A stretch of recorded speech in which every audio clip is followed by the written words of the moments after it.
There's a chart I saw recently that I can't get out of my head. A Harvard business professor and economist asked more than 5,000 Americans how they thought wealth was distributed in the United States. This is what they said they thought it was. Dividing the country into 5 rough groups of the top, bottom, and middle 3 20% groups, they asked people how they thought the wealth in this country was divided. Then he asked them what they thought was the ideal distribution. And 92%, that's at least 9 out of 10 of them, said it should be more like this. In other words, more equitable than they think it is. Now that fact is telling, admittedly, the notion that most Americans know that the system is already skewed unfairly. But what's most interesting to me is the reality compared to our perception. The ideal is as far removed from our perception of reality as the actual distribution is from what we think exists in this country. So ignore the ideal for a moment. Here's what we think it is again. And here is the actual distribution. Shockingly skewed. Not only do the bottom 20% and the next 20%, the bottom 40% of Americans barely have any of the wealth. I mean, it's hard to even see them on the chart. But the top 1% has more of the country's wealth than 9 out of 10 Americans believe the entire top 20% should have. Mind-blowing. But let's look at it another way, because I find this chart kind of difficult to wrap my head around.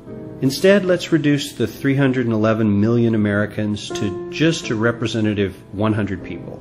Make it simple. Here they are.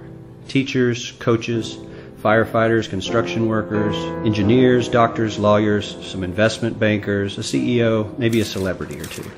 Now let's line them up according to their wealth. Poorest people on the left, wealthiest on the right, just a steady row of folks based on their net worth. We'll color code them like we did before based on which 20% quintile they fall into. Now let's reduce the total wealth of the United States, which was roughly $54 trillion in 2009, to this symbolic pile of cash. And let's distribute it among our 100 Americans. Well, here's socialism, all the wealth of the country distributed equally. We all know that won't work. We need to encourage people to work and work hard to achieve that good old American dream and keep our country moving forward. So, here's that ideal we asked everyone about. Something like this curve. This isn't too bad. We've got some incentive, as the wealthiest folks are now about 10 to 20 times better off than the poorest Americans. But hey, even the poor folks aren't actually poor, since the poverty line has stayed almost entirely off the chart. We have a super healthy middle class with a smooth transition into wealth. And yes, Republicans and Democrats alike chose this curve. 9 out of 10 people, 92%, said this was a nice, ideal distribution of America's wealth. But let's move on. This is what people think America's wealth distribution actually looks like. Not as equitable, clearly, but for me, even this still looks pretty great. Yes, the poorest 20 to 30% are starting to suffer quite a lot compared to the ideal, and the middle class is certainly struggling more than they were, while the rich and wealthy are making roughly 100 times that of the poorest Americans, and about 10 times that of the still healthy middle class. Sadly, this isn't even close to the reality. Here is the actual distribution of wealth in America. The poorest Americans don't even register. They're down to pocket change.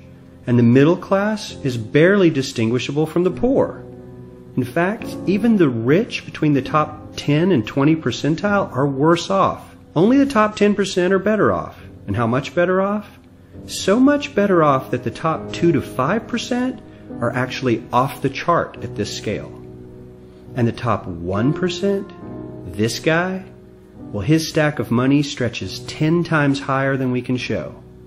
Here's his stack of cash, restacked, all by itself. This is the top 1% we've been hearing so much about. So much green in his pockets that I have to give him a whole new column of his own, because he won't fit on my chart. 1% of America has 40% of all the nation's wealth. The bottom 80%, 8 out of every 10 people, or 80 out of these 100, only has 7% between them. And this has only gotten worse in the last 20 to 30 years.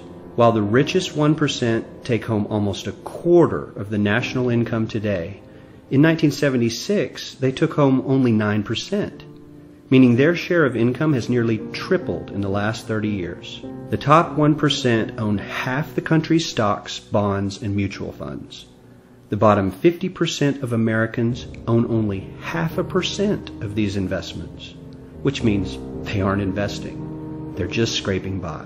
I'm sure many of these wealthy people have worked very hard for their money. But do you really believe that the CEO is working 380 times harder than his average employee? Not his lowest paid employee, not the janitor, but the average earner in his company. The average worker needs to work more than a month to earn what the CEO makes in 1 hour. We certainly don't have to go all the way to socialism to find something that is fair for hardworking Americans. We don't even have to achieve what most of us consider might be ideal. All we need to do is wake up and realize that the reality in this country is not at all what we think it is.